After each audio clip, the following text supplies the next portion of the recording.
বিসমিল্লাহির রহমানির রহিম। রাজবাড়ী সরকারি কলেজে 2020-2021 শিক্ষাবর্ষে একাদশ শ্রেণীর বিজ্ঞান বিভাগে ভর্তিকৃত নবীন শিক্ষার্থীবৃন্দকে অত্র কলেজের অনলাইন ক্লাসে স্বাগত জানাচ্ছি। আমি আবুল কালাম, প্রভাষক, প্রাণিবিদ্যা বিভাগ, রাজবাড়ী সরকারি কলেজ, রাজবাড়ী। সুপ্রিয় শিক্ষার্থীবৃন্দ, তোমাদের আজ একাদশ শ্রেণীর প্রথম ক্লাস। তোমাদের এই ক্লাসটি হওয়ার কথা ছিল রাজবাড়ী সরকারি কলেজ প্রাঙ্গণে আরম্ভ অনুষ্ঠানের মাধ্যমে, কিন্তু তোমরা জানো সারা বিশ্বব্যাপী করোনা মহামারীর কারণে আজ তোমাদের অনলাইনে ক্লাস করতে হচ্ছে। তো যাই হোক, আমি তোমাদের একটি পরামর্শ দেব শুরুতেই। সেটা হচ্ছে যে একাদশ শ্রেণী এবং একাদশ দ্বাদশ শ্রেণীর যে সিলেবাস, এই সিলেবাসটা তোমাদের জন্য খুবই গুরুত্বপূর্ণ। কারণ দুটি জায়গায় এই সিলেবাসটির গুরুত্ব তোমরা অনুভব করতে পারবে। একটি হচ্ছে যে তোমাদের সবারই আকাঙ্ক্ষা আছে যে তোমরা বুয়েট বা মেডিকেল বা কোনো বড় বিশ্ববিদ্যালয়ে ভর্তি হতে চাও। তো সেখানে ভর্তির ক্ষেত্রে কিন্তু একাদশ দ্বাদশ শ্রেণীর অর্থাৎ উচ্চ মাধ্যমিকের যে রেজাল্ট, সেই রেজাল্ট খুবই গুরুত্বপূর্ণ। সেখানে একটি স্কোর বহন করে এই রেজাল্ট, এবং এই সিলেবাস থেকেই কিন্তু ওই সব ভর্তি পরীক্ষায় তোমাদের প্রশ্ন আসবে। সুতরাং তোমরা বুঝতেই পারছো যে একাদশ দ্বাদশ শ্রেণীর যে সিলেবাস, এটা তোমাদের জন্য খুবই গুরুত্বপূর্ণ। তো আমরা দেখি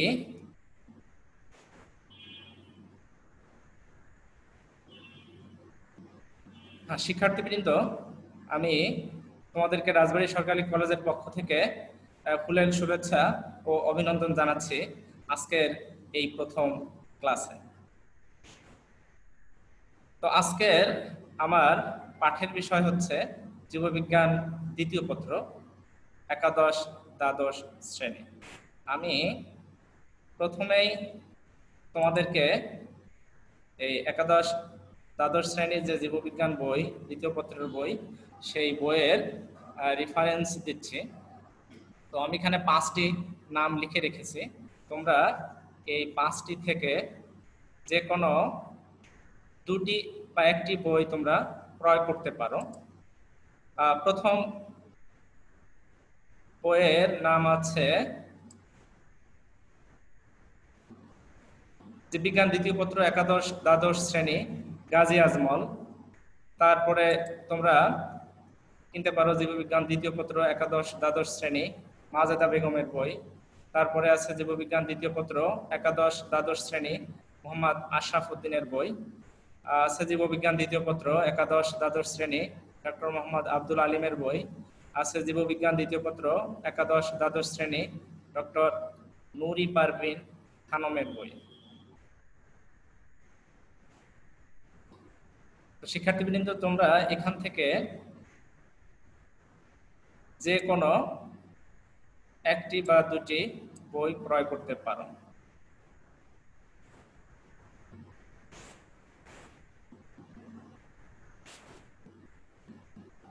আজকের পাঠ পরিচিতি বিষয় হচ্ছে জীববিজ্ঞান দ্বিতীয় পত্র, অধ্যায় 1, লেকচার নম্বর 1।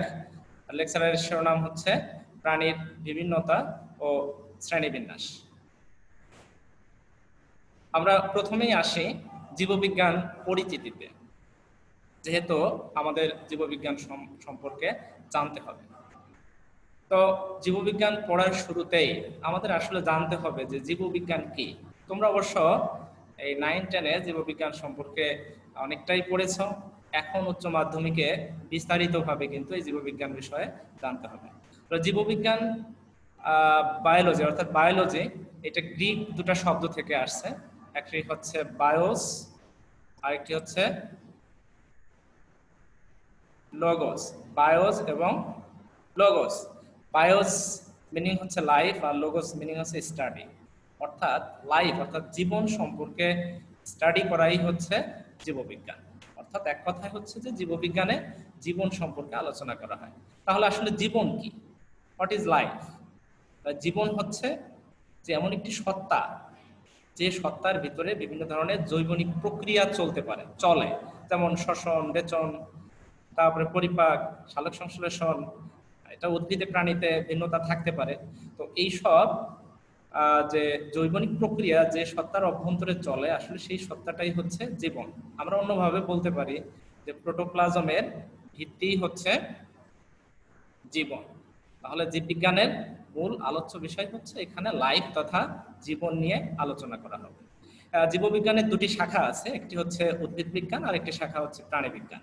তো উদ্ভিদ বিজ্ঞান অর্থাৎ বোটানি শব্দটি আসছে গ্রিক বোটেইন থেকে, বোটেইন, যার অর্থ হচ্ছে প্লান্ট, প্লান্ট অর্থাৎ উদ্ভিদ, উদ্ভিদ অর্থাৎ উদ্ভিদ সম্পর্কে স্টাডি করাই হচ্ছে উদ্ভিদ বিজ্ঞানের কাজ। আর প্রাণী বিজ্ঞান, জুলজি, এই শব্দটা দুটি গ্রিক শব্দ থেকে আসছে, একটি হচ্ছে জুন আর একটি হচ্ছে লোগোস।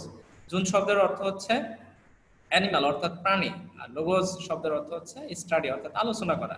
অর্থাৎ বিজ্ঞানের যে শাখায় প্রাণীদের নিয়ে আলোচনা করা হয় ওই শাখাটাই হচ্ছে প্রাণী বিজ্ঞান। তাহলে উদ্ভিদ বিজ্ঞান, প্রাণী বিজ্ঞান এই দুটি শাখার সমন্বয়ই হচ্ছে জীববিজ্ঞান তথা বায়োলজি। আমাদের আলোচ্য বিষয় হচ্ছে অর্থাৎ জীববিজ্ঞান দ্বিতীয় পত্র মূলত প্রাণী বিজ্ঞান অর্থাৎ প্রাণীদের নিয়েই এখানে আলোচনা করা হয়। আমরা একটু দেখে নেই এখানে যে অ্যারিস্টটলকে আমরা দেখতে পাচ্ছি, এই অ্যারিস্টটলকে বলা হয় জীববিজ্ঞান ও প্রাণী বিজ্ঞানের জনক। জনক অ্যারিস্টটল হচ্ছে একজন গ্রিক দার্শনিক। পাশে আমরা দেখতে পাচ্ছি থিওফ্রাস্টাসের ছবি। থিওফ্রাস্টাস হচ্ছে উদ্ভিদ বিজ্ঞানের জনক, ইনিও একজন গ্রিক দার্শনিক। জীববিজ্ঞানের আলোচ্য বিষয়সমূহ, আসলে আমরা যে জীববিজ্ঞান পাঠ করব, এই জীববিজ্ঞানে কি কি বিষয় নিয়ে আমরা আলোচনা করব, সামগ্রিকভাবে আমাদের এই ধারণাটি কিন্তু আগে থাকতে হবে যে আমরা আসলে জীববিজ্ঞানে কি পড়তে যাচ্ছি, কি জানতে যাচ্ছি। তো দেখো, প্রথম পয়েন্ট হচ্ছে যে জীবের বাসস্থান। আমরা জানি যে সারা পৃথিবীতে উদ্ভিদের প্রায় 5 লক্ষ প্রজাতি আবিষ্কৃত হয়েছে এবং প্রাণীদের প্রায় 15 লক্ষ প্রজাতি আবিষ্কৃত হয়েছে। ধারণা করা হয় যে প্রাণীদের প্রজাতির সংখ্যা প্রায় 1 কোটি হবে, প্রায় 1 কোটি হবে। তো এই যে বিশাল উদ্ভিদ এবং প্রাণী জগৎ, এই প্রাণী জগতের যে উদ্ভিদ প্রাণীরা কোথায় বসবাস করে, এইগুলি হচ্ছে যে আমরা জানতে পারবো জীববিজ্ঞান পাঠ করা। জীবের স্বভাব, পৃথিবীর বিভিন্ন অঞ্চলে বিভিন্ন ধরনের প্রাণী বসবাস করে, তাদের স্বভাব কেমন, স্বভাব বলতে এখানে তাদের চারিত্রিক বৈশিষ্ট্য বোঝাচ্ছে, অর্থাৎ তাদের খাদ্য প্রণালী কেমন, তাদের চলাফেরা কেমন, এই সব হচ্ছে স্বভাবের অন্তর্ভুক্ত। তারপরে আমরা জীববিজ্ঞানে পাঠ করব হচ্ছে জীবদেহের বাহ্যিক ও অভ্যন্তরীণ গঠন। বাহ্যিক গঠনকে এক্সটার্নাল মরফোলজি বলা হয়, অভ্যন্তরীণ গঠনকে ইন্টারনাল মরফোলজি বলা হয়। তাহলে ইন্টারনাল এক্সটার্নাল উভয় মরফোলজি সম্পর্কে কিন্তু আমরা জীববিজ্ঞানে জানতে পারবো, অর্থাৎ জীবদের বাহ্যিক গঠন কেমন এবং অভ্যন্তরীণ গঠন কেমন, এগুলি আমরা জীববিজ্ঞান পাঠে জানতে পারবো। আমরা জীববিজ্ঞান পাঠে জানতে পারবো জীবদেহের বিভিন্ন শারীরবৃত্তীয় প্রক্রিয়া সম্পর্কে, ফিজিওলজিক্যাল প্রসেস বলা হয়, যেমন পরিপাক, শ্বসন, রেচন, প্রজনন প্রভৃতি। এই বিষয়গুলি আমরা জীববিজ্ঞান পাঠে জানতে পারবো। জীবের বংশগতি, হেরিডিটি সম্পর্কে জানতে পারবো। আসলে বংশগতি বা হেরিডিটি কি? বংশগতি বা হেরিডিটি হচ্ছে যে পিতামাতা থেকে বৈশিষ্ট্যাবলী কিভাবে সন্তান সন্ততিতে সঞ্চারিত হয়, সেই প্রক্রিয়াটাই হচ্ছে মূলত বংশগতি। আমরা একটু সহজভাবে ব্যাখ্যা করতে পারি যে অনেক সময় দেখা যায় যে ছেলে বা মেয়ে তার পিতার মতো অথবা মাতার মতো, তাহলে ওই বৈশিষ্ট্য, পিতামাতার বৈশিষ্ট্যগুলি কিভাবে এই সন্তান সন্ততিতে স্থানান্তরিত হলো, এই বিষয়গুলি হচ্ছে বংশগতিতে তথা এই হেরিডিটি বা জেনেটিক্সে আলোচনা করা হয়। এগুলি আমরা জীববিজ্ঞান পাঠে জানতে পারবো। আমরা জীববিজ্ঞান পাঠে জানতে পারবো উদ্ভিদের শ্রেণীবিন্যাস সম্পর্কে। উদ্ভিদের শ্রেণীবিন্যাস তথা জীবের শ্রেণীবিন্যাস সম্পর্কে আমরা জানতে পারবো। শ্রেণীবিন্যাস হচ্ছে যে এই আমি বললাম যে বহু ধরনের যে জীবের প্রজাতি, এই প্রজাতিদের আমরা তো একই জায়গায় বসে অল্প সময়ে অল্প খরচে আমাদের পক্ষে জানা সম্ভব নয়। তাই এই অল্প সময়ে অল্প খরচে সারা পৃথিবীর জীবদের সম্পর্কে জানার জন্যই মূলত যে এদের বিভিন্ন চারিত্রিক বৈশিষ্ট্যের আলোকে এই বিভিন্ন ধরনের পর্ব শ্রেণী, বর্গ, গোত্র, গণ, প্রজাতি এইসব উপদলে বিন্যস্ত করা হয়েছে। এইগুলি শ্রেণীবিন্যাস। তাহলে আমরা এই শ্রেণীবিন্যাস পাঠের মাধ্যমে কিন্তু আমাদের সারা পৃথিবীর যে উদ্ভিদ জগৎ বা প্রাণী জগৎ সে সম্পর্কে আমরা একটা ধারণা লাভ করতে পারব। তারপরে আমরা আসি জীবের উৎপত্তির ক্রমধারা তথা বিবর্তন। এটিও জীববিজ্ঞানের একটি আলোচ্য বিষয়। আসলে বিবর্তন বলতে বা উৎপত্তির ক্রমধারা বলতে বোঝাচ্ছে যে পৃথিবীতে তো একই সময়ে সব উদ্ভিদ বা প্রাণীর আবির্ভাব ঘটেনি, বরং পর্যায়ক্রমে আবির্ভাব ঘটেছে। প্রথম দিকে ব্যাকটেরিয়ার আবির্ভাব ঘটেছিল, যা ছিল সরল। তারপরে ধীরে ধীরে এই ব্যাকটেরিয়া থেকেই একটা থেকে আরেকটা এইভাবে ধীরে ধীরে সরল থেকে জটিলতর জীবের উৎপত্তি ঘটেছে। এগুলি হচ্ছে বিবর্তনের আলোচ্য বিষয়, যা জীববিজ্ঞানে আমরা জানতে পারব। আমরা জীববিজ্ঞান পাঠে জানতে পারবো জীব প্রযুক্তি সম্পর্কে। আসলে জীব প্রযুক্তি, বায়োটেকনোলজি। বায়োটেকনোলজি এটা তো বর্তমান বিশ্বে সবচেয়ে আলোচিত একটি বিষয় এবং বিজ্ঞানের একটি সবচেয়ে গুরুত্বপূর্ণ শাখা হচ্ছে বায়োটেকনোলজি। কারণ বায়োটেকনোলজির মাধ্যমেই এখানে টেকনোলজি তথা প্রযুক্তিকে কাজে লাগিয়ে উত্তরোত্তর বিভিন্ন ধরনের এই উন্নত মানের উদ্ভিদ বা প্রাণী উদ্ভাবন করা হচ্ছে, সৃষ্টি করা হচ্ছে, যা আমাদের একদিকে যেমন খাদ্যের যোগান দিচ্ছে, অন্যদিকে সারা পৃথিবীর যে দুর্ভিক্ষ, এই দুর্ভিক্ষের হাত থেকে পৃথিবীবাসীকে কিন্তু রক্ষা করছে। এই জীব প্রযুক্তি সম্পর্কে আমরা এই জীববিজ্ঞান পাঠে জানতে পারব। জীববিজ্ঞান পাঠে আমরা জানতে পারবো জীবের বাস্তুতন্ত্র নিয়ে। আসলে বাস্তুতন্ত্র কি? বাস্তুতন্ত্র হচ্ছে জীবের সাথে পরিবেশের সম্পর্ক। জীবের সাথে পরিবেশের সম্পর্কই হচ্ছে বাস্তুতন্ত্র। অর্থাৎ একটা জীব যে একটা পরিবেশে বসবাস করছে, সেই পরিবেশের একটি প্রভাব জীবের উপরে থাকে। সেই প্রভাব সম্পর্কে আমরা জীববিজ্ঞান পাঠে জানতে পারব। আমরা জীববিজ্ঞান পাঠে জানতে পারবো জীবের গুরুত্ব সম্পর্কে। আমরা আসলে এটাই তো মূল উদ্দেশ্য, যে আমরা কেন পাঠ করব। আমরা জানতে চাই জীবদের সম্পর্কে, ঠিকই আছে, কিন্তু কেন জানতে চাই? আসলে আমাদের জানার উদ্দেশ্য একটাই, যে এইসব জীবকে মানব কল্যাণে কিভাবে ব্যবহার করা যায়, এবং কোনগুলি অর্থনৈতিক গুরুত্ব সম্পন্ন জীব আর কোনগুলি ক্ষতিকর জীব, এগুলি কিন্তু জীববিজ্ঞান পাঠে এটাকে আইডেন্টিফাই করা যায়, আলাদা করা যায়। এবং তখন ওই জীবদেরকে আমরা মানব কল্যাণে তথা মানুষের এই অর্থনৈতিক গুরুত্বে আমরা এগুলি ব্যবহার করতে পারি। এগুলি আমরা জীববিজ্ঞান পাঠে জানতে পারব। আমরা জীববিজ্ঞান পাঠের মাধ্যমে এই যে যেসব জীব আছে, বিশেষ করে বিলুপ্ত প্রায় যেসব জীব আছে, যেমন আমাদের দেশে রয়্যাল বেঙ্গল টাইগার বা বিলুপ্তির পথে, তো এইগুলি সংরক্ষণের যে বৈজ্ঞানিক পদ্ধতি, সেই বৈজ্ঞানিক পদ্ধতিতে কিন্তু আমরা সংরক্ষণের উপায়গুলি জানতে পারবো এই জীববিজ্ঞান পাঠ থেকে। তাহলে সুপ্রিয় শিক্ষার্থীবৃন্দ, তাহলে জীববিজ্ঞান কিন্তু বিজ্ঞান এর একটি অন্যতম শাখা। এই শাখায় আমাদের নিজেদেরও কিন্তু অবস্থান এই জীববিজ্ঞান। আর এই জীববিজ্ঞানে আমাদের জীবনকে সুন্দর ও সার্থক করে তুলতে পারে, যদি আমাদের এই জীবের যে প্রকৃত জ্ঞান, এটাকে যদি আমরা কাজে লাগিয়ে সামনের দিকে অগ্রসর হতে পারি।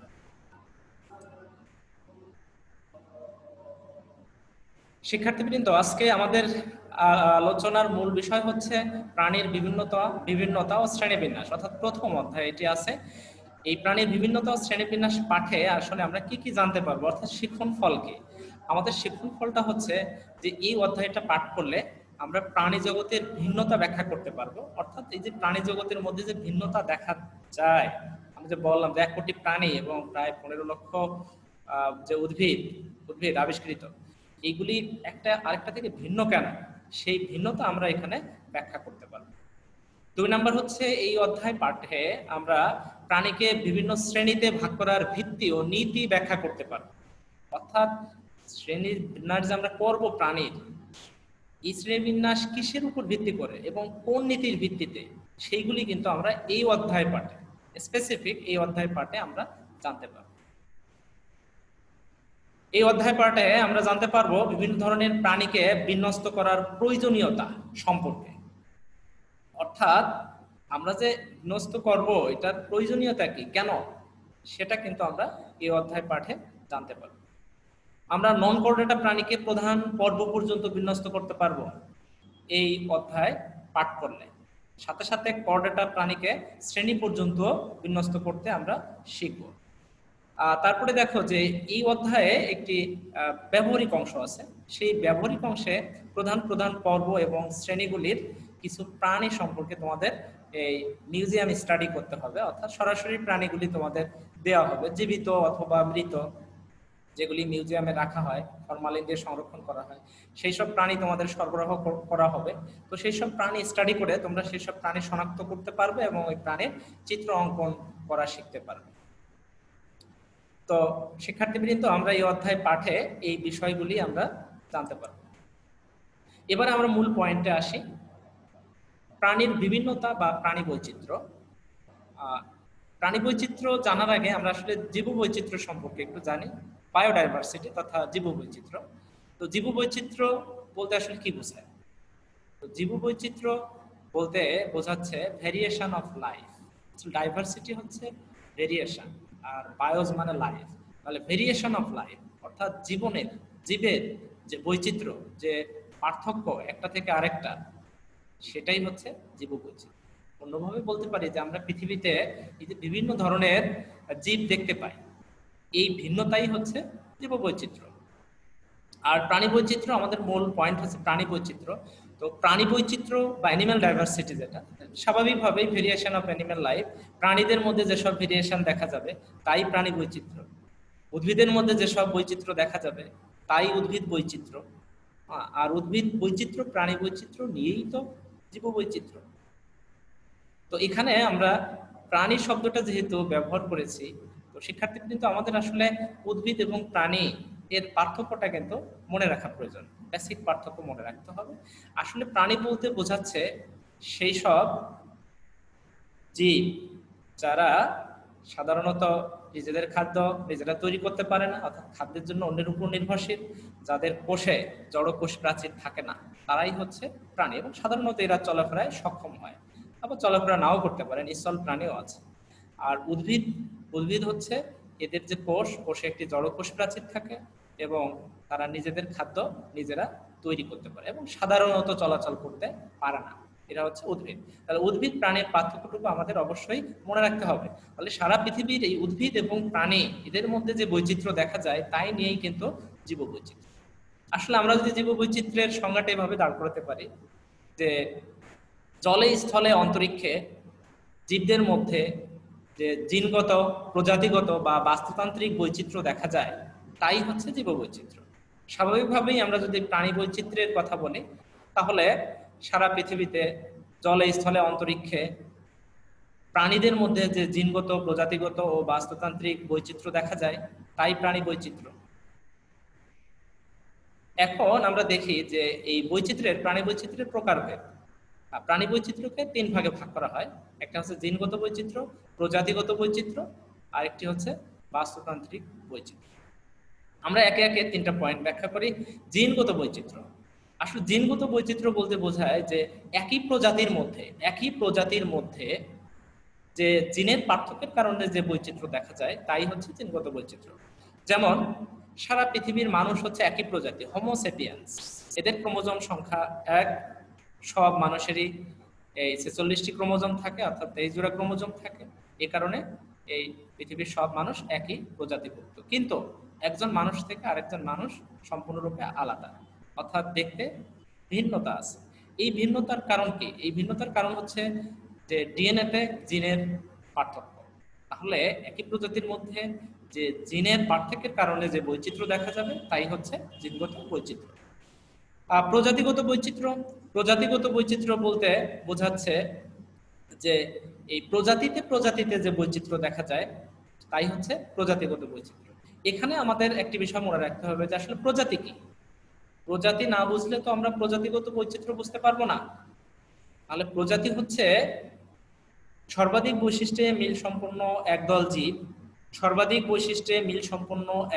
জীব যারা নিজেদের মধ্যে প্রজননের মাধ্যমে উর্বর বংশধর সৃষ্টি করতে সক্ষম। এখানে কিন্তু লক্ষ্য রাখতে হবে, আমি স্পেসিফিক 4টি প্রধান বৈশিষ্ট্যের কথা বলেছি প্রজাতির মধ্যে।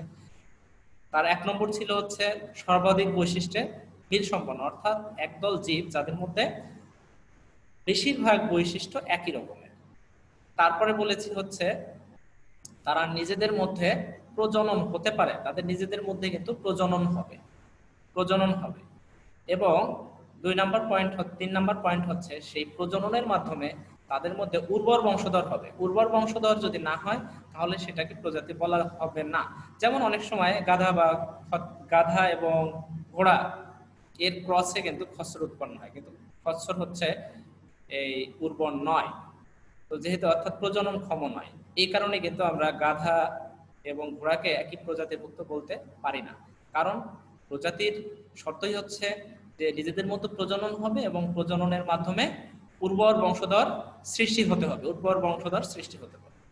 তাহলে এই যে পৃথিবীতে আমি আগেই বলেছি যে আবিষ্কৃত প্রাণী প্রজাতির সংখ্যা হচ্ছে প্রায় 15 লক্ষ এবং উদ্ভিদ প্রজাতির সংখ্যা হচ্ছে প্রায় 5 লক্ষ। তাহলে এগুলি বৈচিত্র্য। অন্যদিকে আছে বাস্তুতান্ত্রিক বৈচিত্র্য। বাস্তুতান্ত্রিক বৈচিত্র্য হচ্ছে এই যে পৃথিবীর বিভিন্ন স্থানের ভিন্নতার কারণে, অর্থাৎ বাস্তুতন্ত্রের ভিন্নতার কারণে, পরিবেশের ভিন্নতার কারণে জীবদের মধ্যে যে বৈচিত্র্য দেখা যায়, প্রাণীদের মধ্যে যে বৈচিত্র্য দেখা যায়, তাই হচ্ছে বাস্তুতান্ত্রিক বৈচিত্র্য। যেমন মরুভূমির প্রাণী নিশ্চয়ই বনভূমির প্রাণীর মতো হবে না, আবার বনভূমির প্রাণী নিশ্চয়ই তৃণভূমির প্রাণীর মতো হবে না, আবার স্থলে যেসব প্রাণীরা আছে তারা জলজ প্রাণীর মতো হবে না। তাহলে এই যে পরিবেশের ভিন্নতার কারণে পৃথিবীর এক এক অঞ্চলে এক এক ধরনের প্রাণীর উদ্ভব ঘটেছে, এগুলি হচ্ছে বাস্তুতান্ত্রিক বৈচিত্র্য। এবার আমরা আসি যে এই প্রাণী বৈচিত্র্যের কারণ কি। প্রাণী বৈচিত্র্যের কারণ আসলে প্রাণী বৈচিত্র্যের সংজ্ঞার ভিতরেই আছে, বা প্রকারভেদও আমরা আলোচনা করেছি। কারণ হচ্ছে যে ক্রোমোজোমের মধ্যে যে ডিএনএ থাকে এবং সেই ডিএনএতে যে জিন থাকে, এই জিনের পার্থক্যের কারণেই কিন্তু প্রাণী বৈচিত্র্য দেখা যায়। তারপরে প্রজাতিতে পার্থক্যের কারণে প্রাণী বৈচিত্র্য দেখা যায়, এবং পরিবেশের ভিন্নতার কারণে অর্থাৎ বাস্তুতান্ত্রিক বৈচিত্র্যের কারণে প্রাণী বৈচিত্র্যের উদ্ভব ঘটে। তাহলে শিক্ষার্থীবৃন্দ, আমরা এখানে এই প্রাণী বৈচিত্র্যের সংজ্ঞা জানতে পারলাম, প্রাণী বৈচিত্র্যের প্রকারভেদ জানতে পারলাম, প্রাণী বৈচিত্র্যের কারণ জানতে পারলাম। এবারে আমরা আসি প্রাণী বৈচিত্র্যের গুরুত্ব। তো প্রাণী বৈচিত্র্যের গুরুত্ব, আমরা যে প্রাণী বৈচিত্র্য পাঠ করব বা প্রাণী বৈচিত্র্য সম্পর্কে যে জানবো কেন, সেগুলি আমরা একটু পর্যায়ক্রমে দেখি। প্রথম পয়েন্ট আছে হচ্ছে অর্থনৈতিক গুরুত্ব।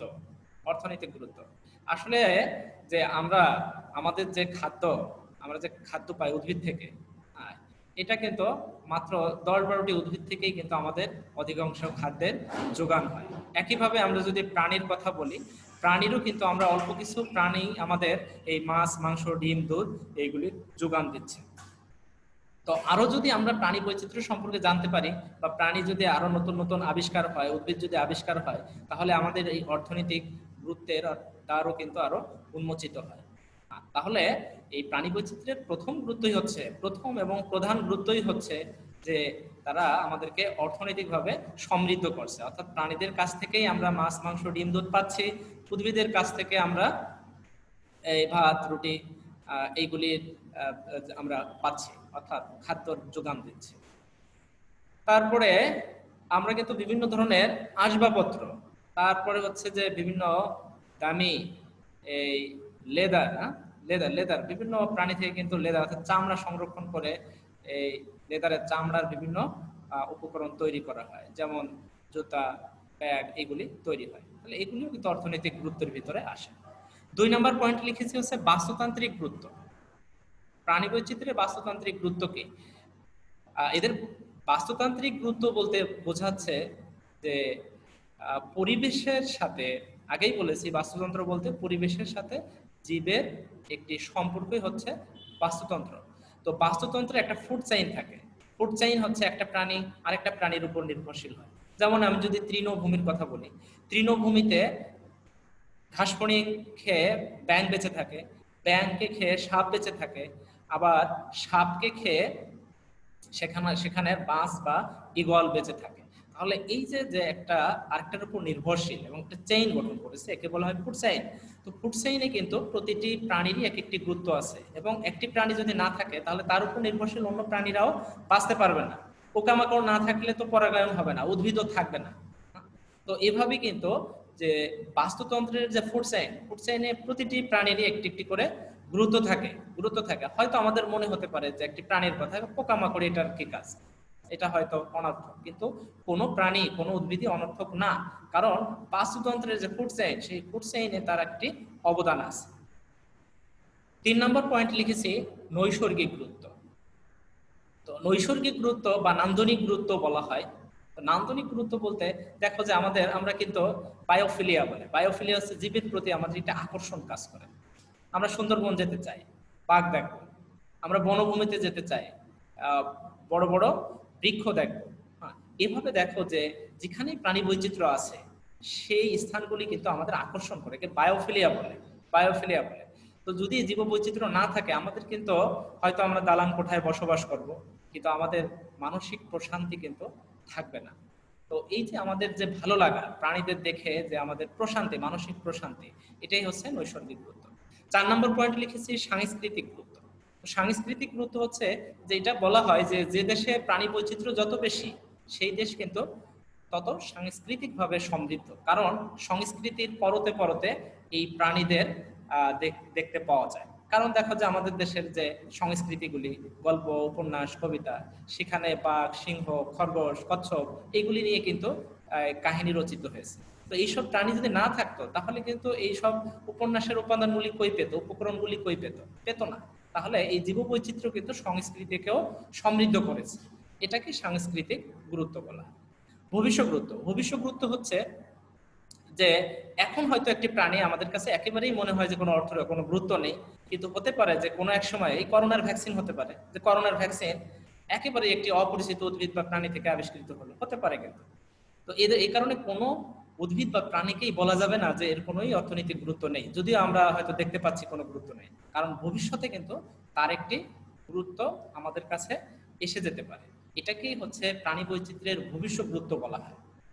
তো শিক্ষার্থীবৃন্দ দেখো, আমরা যে প্রাণী বৈচিত্র্যের গুরুত্বগুলি বললাম, এই গুরুত্বগুলি পাঠ করে আমাদের মনে কি জাগবে যে এই প্রাণী বৈচিত্র্যকে আমাদের অবশ্যই সংরক্ষণ করতে হবে।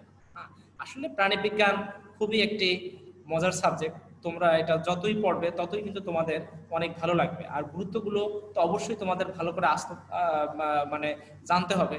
আর এটা জানলেই কিন্তু তোমাদের এই প্রাণী বৈচিত্র্যকে সংরক্ষণের যে অনুভূতি বা গুরুত্ব, সেটা কিন্তু তোমাদের ভিতরে আসবে। তো এই পর্যায়ে আমরা আজকে আমাদের ক্লাস শেষ করছি। তো সবাইকে ধন্যবাদ জানিয়ে আজকের ক্লাস এখানেই শেষ করলাম। সবাই সুস্থ থাকো, সুন্দর থাকো, এই কামনায় আজকের ক্লাস এখানেই সমাপ্ত করছি। আল্লাহ হাফেজ।